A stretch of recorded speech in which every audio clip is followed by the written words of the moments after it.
Life is Strange is one of my favorite games of all time, and you don't mess with perfection. That's basically sacrilege. So when Life is Strange Reunion, a game that would reunite Max Caulfield and Chloe Price, was announced, it already started at a 1-0 disadvantage for me.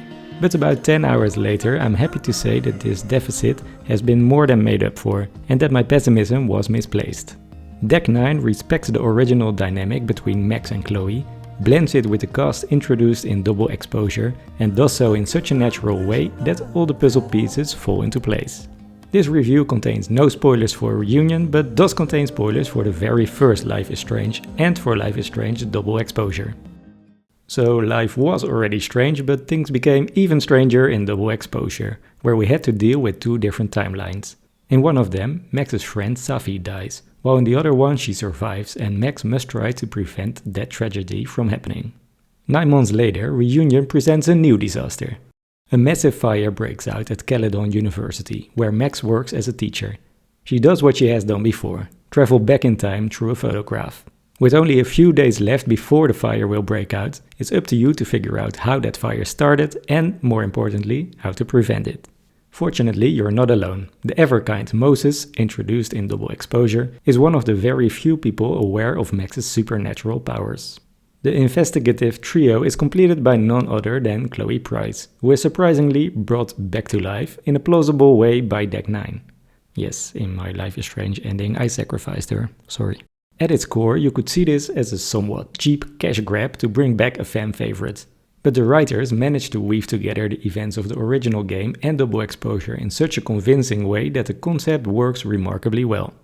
That allows the focus to remain where it belongs, I'm not some on problem how great for you it to feels to solve. see Max and Chloe share the screen once again. Life is Strange Reunion lives up perfectly to its title. This game truly does feel like a reunion. Seeing the older and graphically much improved versions of the two women who stole my heart back in 2015 together again was a special experience. I was already very happy with the older version of Max in Double Exposure. In almost every way she felt like the teenage version did, creative, sarcastic and kind-hearted. The layer of adulthood added to her character is just enough to make it believable, without stripping away the playfulness that defines her. The same thing goes for Chloe. She's a little less rebellious, her hair is green instead of blue, but she's just as impulsive as ever. Even after all these years, the dynamic between the two is largely unchanged.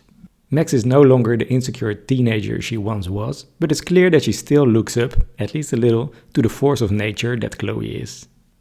Thankfully, words like hella and wowzer have been left far in the past. Their conversations are refreshingly free of teenage slang and instead focus on more interesting topics like Max's powers and the dangers that come with them, as well as everything that has happened in both the distant and recent past. One particular conversation on a boat about the trust between the two of them genuinely made my eyes water. And I can tell you that's a rare thing when I'm playing a game. Yes, your powers are weird, and sometimes freak me out too. But there isn't a single person in the world I would trust with them more than you. Everything about their interaction shows that these two are either best friends or soulmates, depending on the choices you make.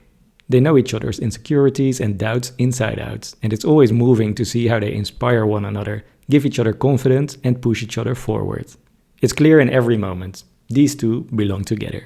My biggest relief while playing Reunion was that this aspect had been preserved completely, which means a large part of the mission was already a success. I wasn't a big fan of Life is Strange Double Exposure.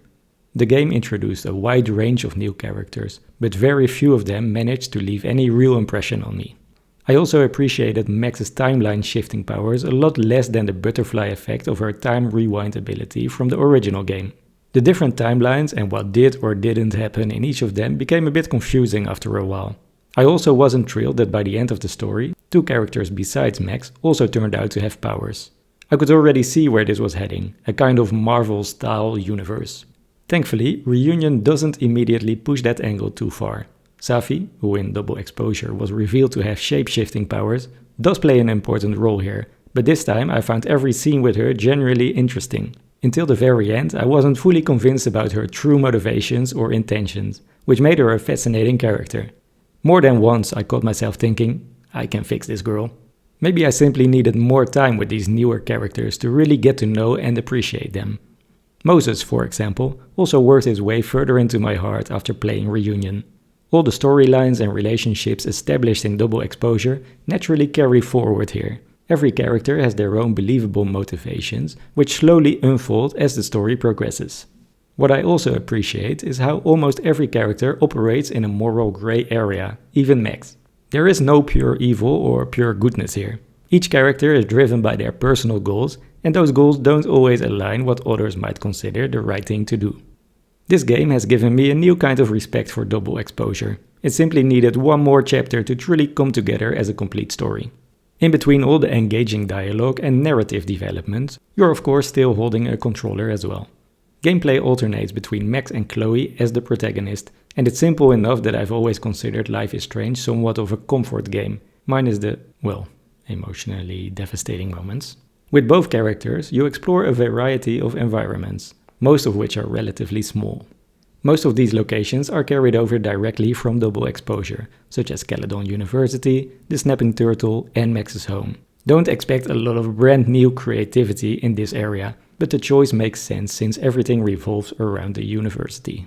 As you walk around, you can inspect various objects like flyers, photos and bags, as well as people. Doing so triggers short snippets of Max or Chloe's internal thoughts, which are often quite entertaining. I keep wanting to take this guy's picture, but I can't get him to say cheese. I should keep that one to myself. In many cases, these interactions provide extra background and world building, but sometimes they also give you useful information you can use during later conversations, or hints related to the upcoming fire. Max's unique gameplay mechanic is her ability to rewind time. With the press of a button you can rewind to the last key moment, or manually choose how far back you want to go. Don't expect to rewind all the way to the beginning of the game though. This ability is limited to the conversation or situation you're currently in. During a dialogue, for example, a character might accidentally reveal important information, only to decide immediately afterward that they don't want to talk about it anymore. Max can then reset time to the start of that conversation and bring up that crucial piece of information right away, steering the conversation in a different direction. Deck 9 doesn't use this ability particularly creatively. In the original Life is Strange, you could do a lot more with it, like warning someone who's about to get hit by a flying ball, or making sure, or preventing, that a bully gets paint dumped on them. In Reunion, the mechanic is mostly limited to dialogue. That's a shame, because this is an area where the game could have done much more. In fact, Chloe's powerless gameplay ends up being more interesting. In certain conversations, she can use backtalk, a mechanic players might recognize from Life is Strange Before the Storm. During these exchanges, you try to convince the person you're talking to of something. To do that, you need to pay close attention to what they say and sometimes use information you learned earlier by inspecting objects in the environment.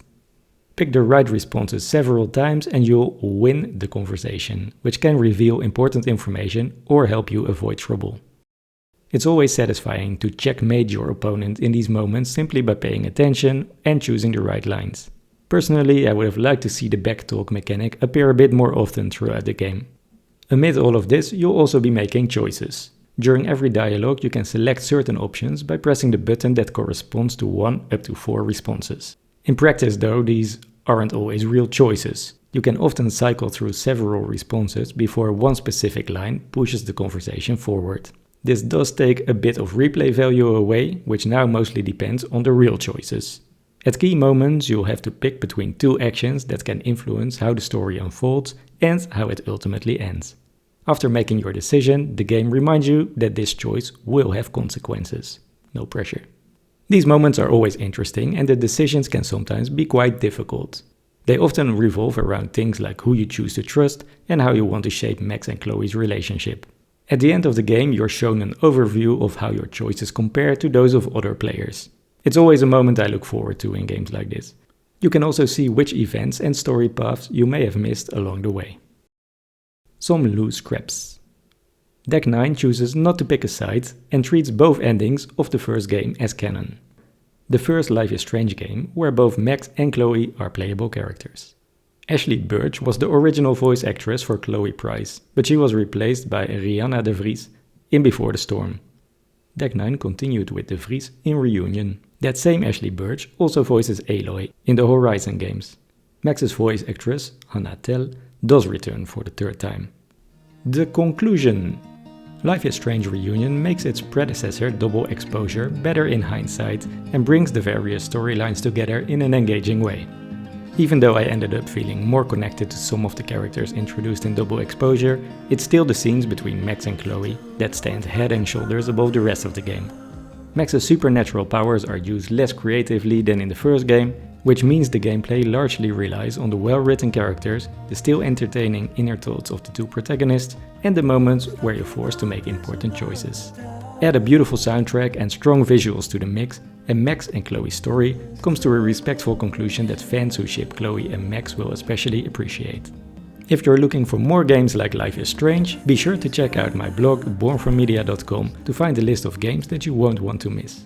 Thanks for taking the time to check out this review.